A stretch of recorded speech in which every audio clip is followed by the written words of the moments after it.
The blue suitcase wasn't hers. That was the first thing I noticed. She rolled it in past midnight, didn't say a word, just dropped her keys on the table and walked straight into the shower, like she hadn't been gone for 2 days without explanation. I stood in the hallway, staring at it. Blue. Cheap. Zipper frayed. The tag read Valeria M. in Sharpie. My wife's name is not Valeria. She had never owned a blue suitcase. I remember because I once offered to buy her one, and she laughed and said it looked like flight attendant luggage. So why was it here? I unzipped it. I know I shouldn't have, but I did. And I wish I hadn't. Inside, 2 swimsuits. Neither hers. Both still damp. A receipt from a gas station 3 cities south. A charger. Men's deodorant. No makeup bag. No book. No laptop. Nothing that belonged to my wife. I zipped it back up before she came out. She didn't ask about it. We went to bed without speaking. She didn't touch me. Didn't even look at me. Just curled up facing the wall. I laid there, stiff as concrete, and counted the seconds between her breaths. They were calm. Too calm. Like this was normal. Like I hadn't been calling her nonstop for 48 hours and getting nothing but number unavailable. In the morning, I tried. God help me, I tried. I made toast. I poured juice. I even put on that awful jazz playlist she likes during breakfast. She walked into the kitchen like she lived alone. No good morning. No sorry. Just a smirk. She bit into a piece of toast I made. Said, "You're a waste of my time." I dropped the knife. Literally dropped it. The sound echoed. And I said the only thing I could think to say. Perfect. I'm done giving it to you. Then I turned around and left the house. Still wearing socks. I drove until my phone died. I didn't even know what direction I was headed in. I just needed air. I needed space. I needed to forget the blue suitcase. But I didn't. And I couldn't. Because 2 days later, Valeria M. messaged me on Facebook. And what she told me, it made me question if my wife ever really existed at all. Her message was short. Almost polite. Just 4 lines. But they cracked something open in me I didn't know was still holding together. Hi. I think your wife might have taken my suitcase by mistake. We were at the Seafoam Villas last weekend. Room 208. I left it in the hallway by accident. Seafoam Villas. I Googled it. Small beachfront hotel. 2.5 hours south. Definitely not a conference center, not a startup headquarters, not a client offsite retreat like she claimed. I clicked on Valeria's profile. She looked normal. Too normal. Preschool teacher. Recently divorced. Her profile banner was a group of women laughing at brunch. The kind of people my wife used to complain about. Basic wine moms with no ambition. Yet she'd been sharing a hallway with them. Possibly more. My hands were shaking as I typed back. I didn't want to accuse, didn't want to reveal anything. Just asked, "Did you actually meet my wife there?" Valeria replied instantly.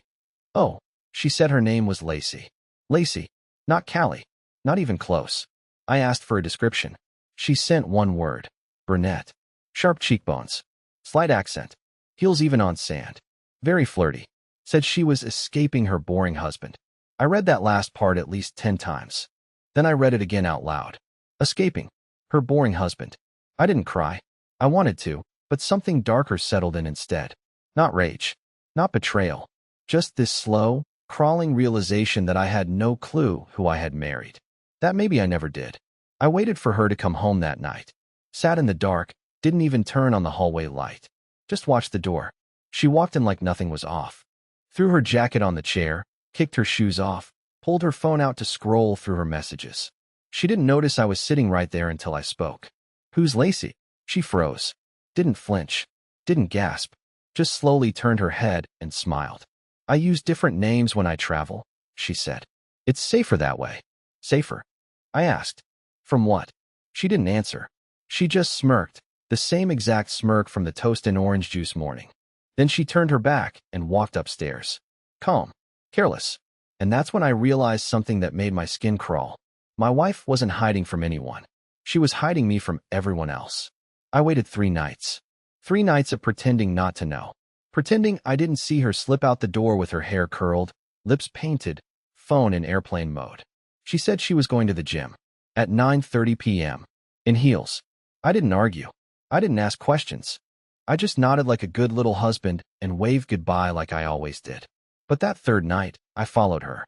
I left 5 minutes after she did, headlights off until I was 2 blocks away. She drove west. Not toward the gym. Not toward work. Not even toward her friend's place. She took the coastal road, straight out of town. No music. No calls. She didn't even glance in the mirror. Just drove like it was rehearsed. She pulled into a gated lot behind a low-rise building that looked half-abandoned. No sign. No windows lit. Just a flickering motion light by the back entrance. I parked across the street and waited. She typed a code into a keypad, the door buzzed, and she vanished inside. I sat there for 20 minutes debating whether I should go in or go home and pack. Then I saw the second car pull up. It wasn't him. Not Levi, whoever that was. This was someone else. Middle-aged. Expensive car. He walked in without knocking. Didn't even look around. Like this was normal. Like this wasn't a meeting, it was a routine. I waited 2 hours. Then she came out alone. Hair messy. Jacket off. No heels. She looked tired. Or fake tired. The kind of tired people pretend to be after working late. I followed her home again. I parked 3 houses down. I watched her go inside. Watched the lights go off one by one. Kitchen. Living room. Bathroom. Bedroom. All in silence. The next morning, I did something I'd never done in 12 years of marriage. I snooped. I opened her laptop. She never changed her password. It was still the same joke from when we were dating. Pass 0 Radcali with a 0. She had nothing on the desktop, but I knew her file habits. She always renamed things in bulk. One folder caught my eye. Archive NOV. I clicked it. Receipts. Screenshots. Schedules. And then I found a PDF. The title made my chest tighten. Client list, active, private use. There were names. Dozens of them. Men. Ages. Preferences. Time slots. Recurring marked in green. One off, marked in red. Next to each name was a note. And next to one of them. Next to the one I recognized from last night's car. It said, prefers married women. Loves the chase. My wife wasn't cheating. She was working. And I had no idea how long I'd just been part of her cover story. I didn't sleep that night. I just sat at the kitchen table with her laptop in front of me, screen glowing like it was mocking me.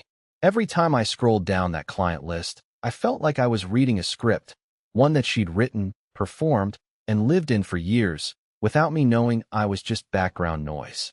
The sun came up, and she floated down the stairs like nothing was wrong. She poured oat milk into her coffee like she always did, humming that same stupid song she always hummed, something from a playlist called Soft Escape. She glanced at me like I was a co-worker in her break room. So I asked, flat, cold, no emotion, because if I let any through, I was going to fall apart. How long? She didn't play dumb. She didn't gasp or lie or stall. She took a sip of coffee, looked at me over the rim, and said, since before we were married. I felt something inside me snap, but not loud. Just a small, internal thread unraveling, like a seam in a shirt you didn't know was loose. You were already seeing clients? She laughed, not cruelly, not mockingly. More like I'd asked her if she'd ever jaywalked. It's not seeing clients, she said. It's curated companionship. And I screen everyone. It's safer than dating, honestly. I stared at her. The woman I'd shared a mortgage with. A life with. She'd held my hand at my mother's funeral. She'd brought me soup when I had pneumonia. She'd written me birthday cards that said things like, you're my only peace in this world. So I asked the only thing I really needed to know. The only line left between her world and mine. Was any of it real? That finally made her pause. Just for a second. Her mouth tightened, just a little. Then she looked me straight in the eyes and said, you were real enough to stabilize the image. That mattered. I didn't even know what that meant. I still don't. I stood up, walked out the front door, and sat in the car. I didn't drive anywhere. I just sat there with the windows up until my vision blurred and the inside of my mouth tasted like metal. That evening, she texted me from upstairs. She didn't come down. Just texted, if we're going to end this, let's do it quietly. I have a lot riding on discretion. Discretion. She wasn't afraid of being caught. She was afraid of me breaking the illusion. And I realized something sickening right then. This whole time, I hadn't just been the husband. I'd been part of the branding. I didn't speak to her for 3 days. Not a word. We moved around each other like ghosts in a burned-out house. She didn't try to explain. She didn't try to comfort. It was like she was already living in the aftermath, like she'd practiced it before, like she knew exactly how to disappear inside her own life. But I wasn't done. I couldn't just vanish quietly, like she wanted. No, If I was just a character in her carefully designed image, then I had every right to ruin the script. I started small. I didn't confront her. I didn't explode. I started watching. Not just her, but the world she lived in when she thought I wasn't looking. I made a fake profile. Generic enough to blend in, mid-40s, corporate job, decent income, 0 friends. I used stock photos. I followed some luxury travel accounts, a few art galleries, a crypto podcast, and one exclusive companionship agency she'd casually mentioned 2 years ago during dinner as a weird article she'd read. That part was real. Too real. Within a week, I got a message from someone calling herself Ava. The profile was vague. Minimal photos. But the smile, it was hers. Or close enough. Same eyes. Same scar near the collarbone. Same subtle angle she used in her LinkedIn headshot. Just blurrier, dressed down, behind a paywall. She didn't recognize me. Not right away. She introduced herself like it was our first meeting. Ava, former marketing exec, newly free to explore, offering exclusive companionship for discreet, established gentlemen. I played along. I asked the questions I needed to. Where she met clients. How she screened them. If she had references. I thought she'd stop replying. But she didn't. She gave details. Real ones. She even sent a list of suggested locations, hotels I recognized. One of them was the Seafoam Villas. She gave me her availability. And just like that, I was offered an appointment with my own wife. My throat went dry. I stared at the screen like it might burst into flames. I logged out. I deleted the account. But the damage was done. She wasn't just leading a double life. She was profiting off being everything I wasn't.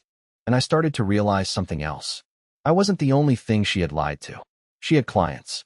She had followers. She had platforms I'd never seen, private circles, encrypted backups. She'd built a persona, brick by digital brick. Her real job wasn't companionship. It was manipulation. Selling a version of herself that didn't even exist. I wasn't a husband. I was a decoy. And she was still wearing my last name. It's strange how much of someone's life you can unearth when you stop loving them. I used to ignore so much. The passwords left half-typed, the folders she minimized when I walked into the room, the credit card statements with charges that didn't make sense. I told myself marriage meant trust. But it wasn't trust. It was blindness. And now that I could finally see, I couldn't stop digging. Her real income didn't come from her job. That much was obvious. But I found the rest buried beneath layers of encryption and fake business names. An LLC she registered under a friend's address, payouts labeled as consulting fees, and a shared Google Drive folder titled Windowless Rooms. Windowless Rooms. That phrase made my stomach turn. It showed up over and over, in text threads, in scheduling notes, in event invitations. Private dinners. Guest lists with initials instead of names. A table set for 6. Sometimes for 2. Never for 1. She wasn't just meeting men.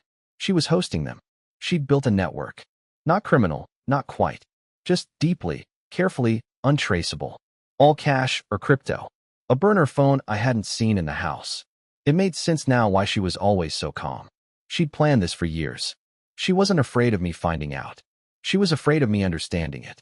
Because understanding meant I could do more than leave. It meant I could break it. I started forwarding things. Carefully. Anonymously. Screenshots. Payment logs. Booking lists. I sent them to names I found on the periphery. Wives, business partners, low-level public officials who had no idea their names were sitting in a spreadsheet titled Recurring. Weekdays only. I didn't threaten anyone. I didn't demand anything. I just let the information speak for itself. And it spread. Quietly like smoke. She noticed the shift before I said a word. 2 of her meetings canceled in 1 week. A payment didn't arrive. Her phone buzzed with short, clipped messages. She got quieter at home. She stayed up later, staring at her screen with no expression. And then, one night, I found her sitting on the floor of her office, lights off, screen glowing against her face. Not crying, just still. She looked up and said, "You're doing this." I didn't deny it. She didn't ask how. She already knew. She just whispered, "You're dismantling everything." And I said, "So were you." We sat there in silence for almost 20 minutes. The woman I married, the one who used to trace circles on my arm when we watched movies, was gone. She'd turned herself into an asset, a brand, a mirrored illusion for sale. And now her reflection was cracking. It didn't explode. It collapsed, slowly, like a house made of cards breathing its last breeze.